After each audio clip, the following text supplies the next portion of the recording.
Hello friends, जय हिंद। तो कल हम कर रहे थे ध्वनि के तरंग के प्रकार के बारे में हम पढ़ रहे थे। दो टाइप हमने डिस्कस कर लिए थे, अविश्रव्य ध्वनि और श्रव्य ध्वनि। इंफ्रासोनिक और ऑडिबल साउंड के बारे में हम डिस्कस कर चुके थे। आज थर्ड टाइप जो इसका है उसके बारे में डिस्कस करेंगे। कल बताया था आपको इंफ्रासोनिक या अविश्रव्य ध्वनि क्या होती है, जिसकी फ्रिक्वेंसी 0 to 20 हर्ट्ज तक वेरी करती है और ये जो है हृदय की धड़कन और भूकंप की तरंग की जो है फ्रिक्वेंसी होती है, इतनी फ्रिक्वेंसी इनकी होती है। नेक्स्ट है आपका श्रव्य ध्वनि, जिसको ऑडिबल साउंड कहते हैं। इसकी फ्रिक्वेंसी होती है 20 to 20,000 हर्ट्ज, जिसे मनुष्य जो है अपने कानों से सुन सकता है, मतलब मनुष्य के कानों के लिए उपयुक्त ध्वनि मानी जाती है। और नेक्स्ट है थर्ड टाइप है ध्वनि का, थर्ड टाइप है आपका पराश्रव्य ध्वनि। पराश्रव्य ध्वनि जिसको बोलते हैं अल्ट्रासोनिक साउंड, अल्ट्रासोनिक वेव, और इसकी जो फ्रिक्वेंसी रहती है उसकी फ्रिक्वेंसी 20 हर्ट्ज से अधिक रहती है, जो कि चमगादड़ एक मैमल है, वो गाल्टन सिटी जो कि एक इंस्ट्रूमेंट है, उत्सर्जित करते हैं।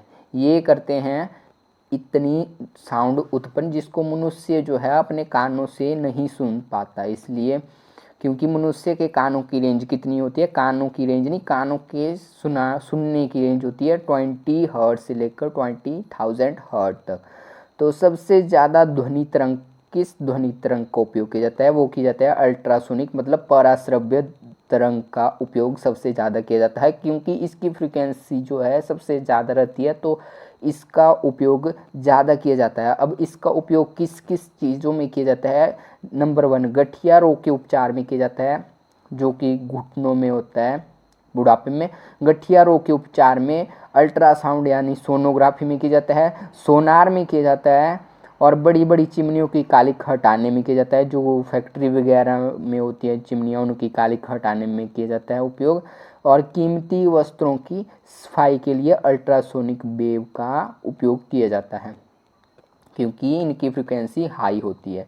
नेक्स्ट है ध्वनि के गुण, साउंड के जो होते हैं गुण क्या होते हैं। तो नंबर 1 आ गया तीव्रता प्रबलता, जिसको इंग्लिश में बोलते हैं इंटेंसिटी ऑफ साउंड। अब इंटेंसिटी होती क्या है? इंटेंसिटी होती है ध्वनि का वह माप, ध्वनि का वह माप जिससे ध्वनि के तेज या धीमी होने का पता चलता है कि किसकी ध्वनि तीखी है, किसकी ध्वनि तेज है, किसकी ध्वनि जो है वो धीमी है।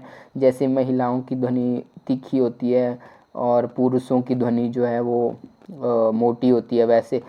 अब intensity of sound depend upon the amplitude. अगर एम्पलीट्यूड ज़्यादा होगा तो इंटेंसिटी ज़्यादा होगी, एम्पलीट्यूड कम होगा तो इंटेंसिटी कम होगी। एम्पलीट्यूड को बोलते हैं आयाम। और unit, that important, unit is decibel. ध्वनि को किस में मापते हैं? डेसिबल में मापते हैं। इतनी डेसिबल की ध्वनि है, इतनी डेसिबल की ध्वनि है, तो डेसिबल में इसको मापा जाता है।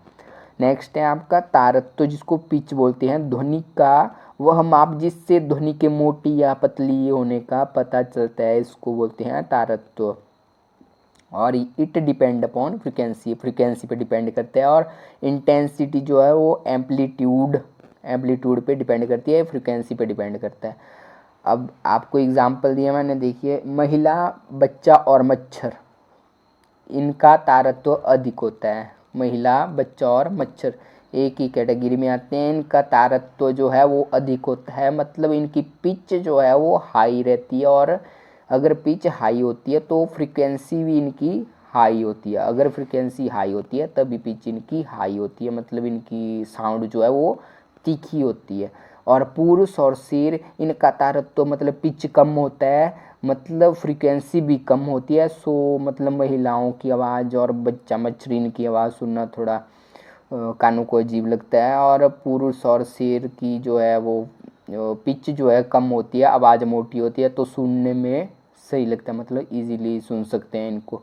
और नोट करके मतलब कानों के लिए उपयुक्त ध्वनि तीव्रता, जो इंटेंसिटी होती है वो कितनी होनी चाहिए उपयुक्त कानों के लिए सुनने लायक, वो होती है 30 to 60 डेसिबल तक हम अच्छे तरीके से सुन सकते हैं। और रेंज पूछे तो 30 to 60 डेसिबल, और अगर सिंगल एक फिक्स आंसर दिया हो तो 45 डेसिबल तक।